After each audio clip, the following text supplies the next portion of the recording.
Hello मित्रांनो, कसे आहात? छान आहात ना?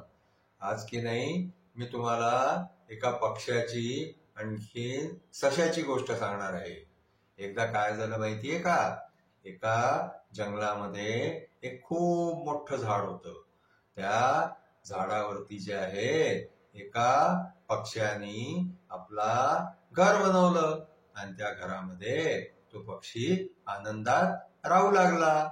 एक दिवस काय झालं, त्या पक्ष्याला फिरता फिरता आकाशामधून एक अशी जागा दिसली जिथे खूप सारं खायसाठी धान्य उपलब्ध होतं. आता काय झालं माहितीये, तो पक्षी खूप खुश झाला. आणखीन तो तिथे खालती उतरला.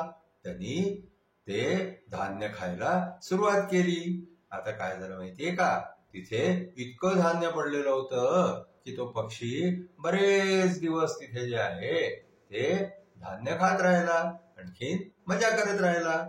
आता काय झालं माहितीये का, काही दिवसांनी जे आहे त्याला आपल्या घरी जायची आठवण आली.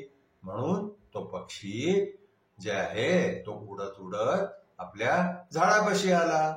त्या झाडापाशी आल्यावरती त्यांनी काय पाहिलं की एक ससा जो आहे तो त्याच्या घरामध्ये बसलेला होता. तर त्याने जाऊन त्या सशाला म्हटलं की हे घर माझं आहे, तू घरातून बाहेर निघ. तर सशा म्हणाला की कशावरतून हे घर तुझं आहे? हे रिकामं होतं म्हणून मी ह्याच्यात राहायला लागलो, आणि जो ज्या घरामध्ये राहायला लागतो ते घर त्याचं होऊन जातं. आता काय झालं माहितीये का, त्या सशाचं आणि त्या पक्षाचं दोघांचं भांडण सुरू झालं. आता ते दोघं जण भांडले, खूप भांडले, पण काही निर्णय होईना. ससा काही घर सोडायला तयार नाही, आणखीन पक्षी जो आहे तोही ते घर जे आहे परत वापस मिळायसाठी म्हणून सशाशी भांडत राहिला. आता शेवटी काय झालं की दोघांनी हा विचार केला की आपलं भांडण सोडवायला जे आहे ते आपण कोणा तिसऱ्या प्राण्याकडे जावं. ते जसे दुसऱ्या प्राण्याकडे जायला लागले तसं तिथे एक त्यांना मांजर दिसली.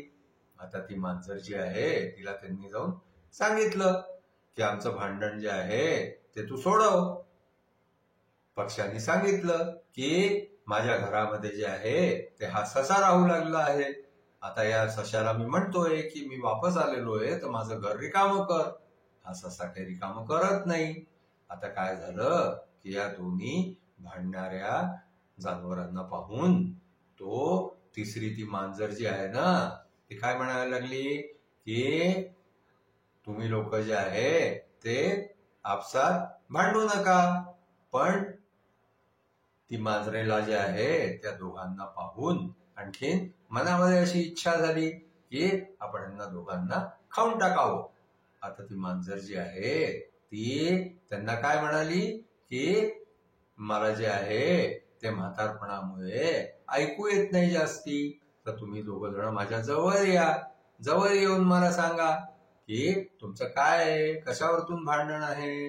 आता ते थोडेसे मांजरीच्या जवळ गेले. मांजरीच्या जवळ गेल्यावरती त्या मांजरीने म्हटलं की मला अजूनही ऐकू येत नाही, तुम्ही आणखीन जवळ या. जसे ते दोघं त्या मांजरीच्या आणखीन जवळ गेले तर मांजरीने काय केलं की पटकन दोघांवरती जे आहे ते आपला पंजा मारला. आणखीन दोघांना मारून तिने जे आहे ते खाऊन पिऊन त्यांना फस्त केलं. अशा प्रकारे जे आहे ते दोघही आपसी भांडणामध्ये जे आहे ते तिसऱ्या मांजरीकडे गेले आणि त्या मांजरीने त्यांना मारून आणखीन खाऊन टाकलं. तर असं जर दोघं जण आपसामध्ये भांडले ना तर तिसऱ्याचं भलं होतं. तिसरा तुम्हाला जे आहे ते संपवून टाकतो. म्हणून आपसामध्ये भांडू नाही. आपलं जे काही असतं ना ते चर्चा करून, आपसामध्ये गोष्टी करून आणखीन त्याला सॉल्व्ह करावं. भांडणाने आपलंच नुकसान होतं. आता तुम्ही पाहिलं की नाही या गोष्टीमध्ये पक्षी आणखीन ससा या दोघांचं जे आहे ना ते कसं नुकसान झालं, दोघंही मारले गेले.